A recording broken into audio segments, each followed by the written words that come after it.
মানে মাজবাট বিধানসভা মানে সমষ্টিৰ অন্তৰ্গত ৫ নং চেৰপাং মণ্ডলৰ কাৰ্যকৰ্তাসকলক লগ পাব আহিলোঁ। সাংগঠনিক এখন সভা আছে আৰু আমি বিশেষকৈ মাননীয় মুখ্যমন্ত্ৰী ডক্টৰ হিমন্ত বিশ্ব শৰ্মাৰ নেতৃত্বাধীন আমাৰ চৰকাৰ চলি আছে, বিজেপি নেতৃত্বত মানে UPPL ইয়াৰ লগতে অসম গণ পৰিষদৰ। কিন্তু আমি সাংগঠনিক দিশত যেন আমি সক্ৰিয় কৰিব পাৰোঁ, শক্তিশালী কৰিব পাৰোঁ, এনে এটা লক্ষ্য লৈ আমাৰ BTR অঞ্চলৰ প্ৰত্যেকটা বিধানসভা সমষ্টিত আমাক পঠিয়াইছে বিধায়কসকলক, মন্ত্ৰীসকলক, যেনে আমি UPPLৰ লগত আমি ইয়াত মিত্ৰতাত BTRত চৰকাৰ চলাই আছোঁ আৰু ৰাজ্যখনত আমি UPPLৰ সহযোগিতাত আমি চৰকাৰ চলাই আছোঁ। যে কোনো কাৰণতে আমাৰ মাজত ভাইদাৰাৰ যিটো সম্পৰ্ক বা আমাৰ মাজত যিটো সমন্বয় ভাতৃত্ববোধ, তাত যেন কোনো খেমখেলি নহয়, সমিল মিলে আমি সাংগঠনিক দিশ আগুৱাই লৈ যাব পাৰোঁ। ইয়াত যে শত্ৰুপক্ষই বিভিন্ন ধৰণৰ অপপ্ৰচাৰ হয়তো চলাব পাৰে, সেই সময়ত যেন আমি ভুল নাযাওঁ। আৰু ইয়াক লৈ পেলাই UPPLৰ প্ৰথমখন নেতৃবৰ্গক লৈ পেলাই আমি এখন সভা কৰিলোঁ আৰু সেই সভাত জ্যেষ্ঠ আমাৰ জিলাৰ UPPLৰ জ্যেষ্ঠ বিষয়াসকল আহিছিল আৰু খুব সুন্দৰকৈ আমাৰ আলোচনা হ'ল। আজি বিশেষভাৱে আমাৰ বহু আঁচনি আছে ৰাজ্য চৰকাৰৰ আৰু কেন্দ্ৰ চৰকাৰৰ। এই আঁচনিবোৰ আমাৰ কাৰ্যকৰ্তাসকলে UPPLৰ ইয়াত চৰকাৰ চলি আছে, আপোনালোকৰ ইয়াত জড়িত হ'ব নালাগে, এনে ভাৱবোৰ নলৈ আপোনালোকৰ জড়িত হৈ এই আঁচনিবোৰ ৰাইজক পোৱাৰ ক্ষেত্ৰত বিশেষভাৱে অৰুণোদয় আঁচনিয়ে হওক বা মুখ্যমন্ত্ৰীৰ বিশেষ সাহায্য পুঁজিয়ে হওক, ইয়াতে খেল মহাৰণ আহি আছে, তাত আমাৰ সাংস্কৃতিক মহাৰণ আহি আছে। সেই সময়ত যেন আমাৰ দলীয় কাৰ্যকৰ্তাসকলে অকণমান আগভাগ লৈ পেলাই ৰাইজক জড়িত কৰে আৰু এনে আমি মূল আমাৰ উদ্দেশ্য ভাৰতীয় জনতা পাৰ্টি হৈ গ'ল মানৱ সেৱা, মানৱ সেৱাই ভগৱানৰ ঈশ্বৰৰ সেৱা, এই লক্ষ্যৰে আমি কাম কৰি আছোঁ আৰু সেই লক্ষ্যৰে লৈ পেলাই আমাৰ সাংগঠনিক দিশত শক্তিশালী কৰিবলৈ ইয়ালৈ আহিছোঁ।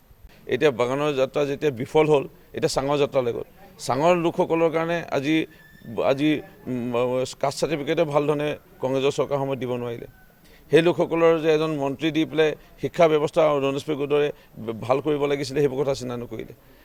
অৰ্থাৎ কংগ্ৰেছে কেৱল এই যাত্ৰাসমূহ কৰি তেনেকুৱা সময় অপচয় কৰিছে।